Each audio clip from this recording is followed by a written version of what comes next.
No way! I can't believe that this has gone up in price. Can you?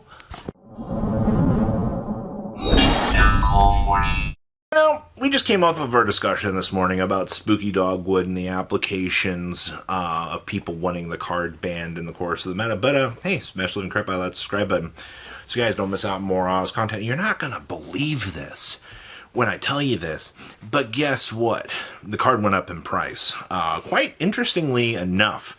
If you haven't looked back on the earlier video today, talking about Spooky Dogwood and the community's interactions for this, it's always interesting to see, people know about Spooky Dogwood. You go into an event like this, Spooky Dogwood hits stream, blows up because somebody gained 20,000 life points, and suddenly the OG Secret Rare is now suddenly the version that's worth a lot. Lost Stars, I believe, at this point have hit about the $5 mark as well. But you've got to remember, when you're looking at this is a card that's designed to balance out time. Nothing you can do about it. There is 150% a lot of hype around Spooky Dogwood right now. You have plenty of cheap alternatives to you. You don't have to rush out and get that $5 Lart. Because you have golds, you have dual dev versions. By the way, Dual Devastator, that set that has kind of gone up over time. Those things are like 25 cents from there with like your $2 shipping. You can get a play set for $3 effectively shipped to your front door now. So think about that for a second before you're looking at Spooky Dogwood and you're like, oh, I need these. It's like, yes, you do need them. It is a good card, yes. I could see Konami banning it, though. But that, you can look back at the discussion this morning for all of your Spooky Dogwood technology. Isn't it cool to see a card essentially as busted as Maxi is in terms of the stop button on the opponent? Charmi. So, I would like to point out that last week, Charmi went up, calmed down midweek, and we started to see it go back up on Monday here, post EUWCQ. Now, I've also read plenty of comments from people going, if you're buying this card, you're a moron. I have read plenty of that across all of social media. All right, I think that's my most favorite quote now. It's like, why are you buying Perulias when you're just going to get the better version of the card next set? And I think people have forgotten that the TCG does not have. Do you see a Maxi here? Do you? Hello? Do you see a Maxi here? No, it's a picture of Perulia, because that's what we have here. All right, people are picking up Perulias right now because they know gosh darn well they're going to play it with Fuawarso when it comes out in the next set. Really strange that you can stack these things up. Wow. And of course, not only do you have the meta application with this, there's a reason why this card's gone back up to $48. If you're watching people, badmouth people out here for picking up Perulias, they're going to be pissed. They're mad because they can't pick up the Perulias cheap themselves because everybody else is doing it. But while the set is in circulation, is when you need to get these things. I would not be surprised to see Perulias actually hit over the $50 mark. I mean, you do have the QCR, which is hitting about 140. Perulias are at 48s right now. I wouldn't be surprised to see these accelerate up and bump over 60. And then I can watch the community have even more chaos. But that's my warning to the community right now. We'll have to wait and see how things go, but it's always about monitoring and keeping an eye on meta trends. So, Ritual Beast. Oh, Ritual Beast. 1-1-1. They won in everybody's hearts, right? They got second out of EU WCQ. A lot of people got the chance to see what this deck could do in the spotlight. And I'm very happy to see the application be presented for this. But I'm going to be completely upfront honest with you here. Nothing in the Ritual Beast deck went up in a crazy amount of value. And I'm actually happy to report that. Typically when you see these high finishes out here, Spooky Dogwood and Charmi both went up in price. But luckily, things in the Ritual Beast deck did not go crazy terminal. That's a win, in my opinion. I was afraid, I double checked everything before we sat down to film this.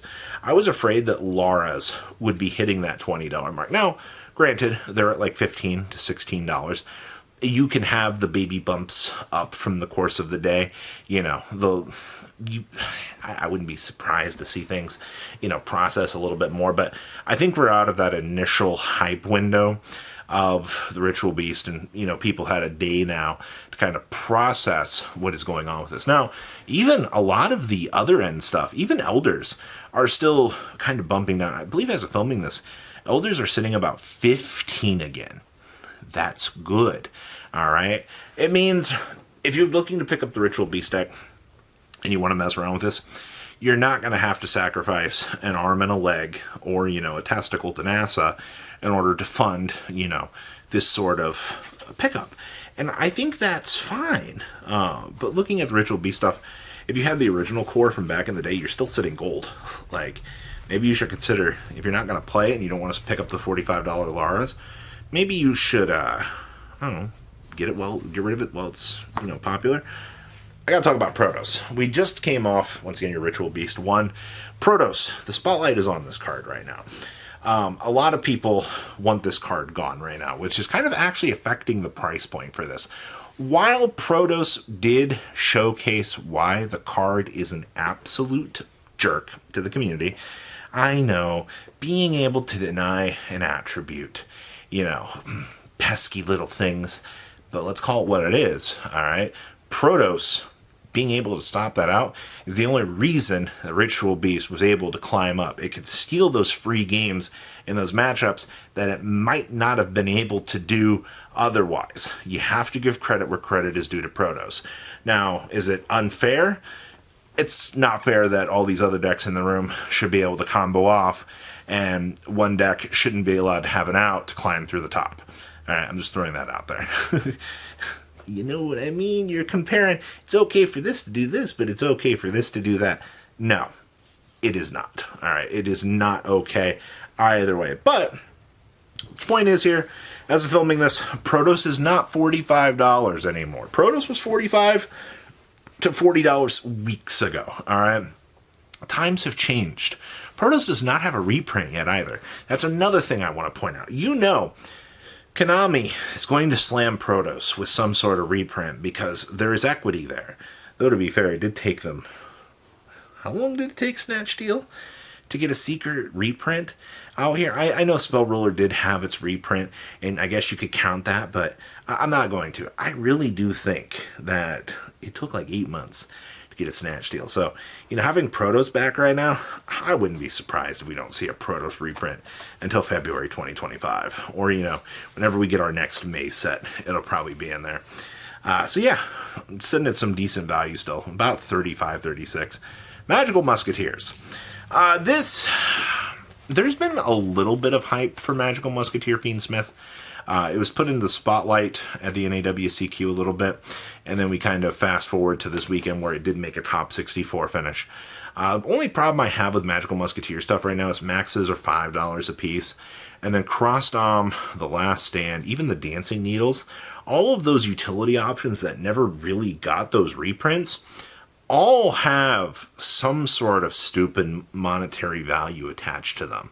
I actively believe if you're trying to pick up a Magical Musketeer core right now, it's not what it used to be. I would say probably $100.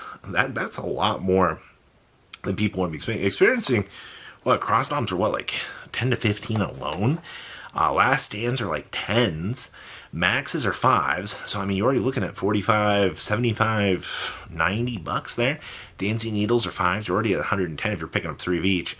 And Caspars and those Starfires are relatively cheap, but there's been a lot of hype around the Magical Musketeer stuff fairly recently. And I do expect a lot of that's probably going to continue.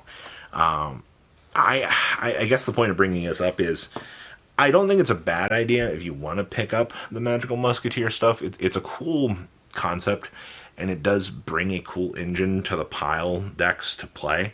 Also, triple upstart, but I haven't seen regional data to back up it being a good deck yet. It's something fun for sure, but I guess when you can normal summon Link 1, Link 1, that's going to be kind of cool. But that's what we're looking at here. So, you know, your EUWCQ did make a huge splash on the market, but not in the ways that you might have expected. So please, leave a comment down below, tell me what you guys think. I'll see your beautiful faces back here later, guys. Patrons, thank you.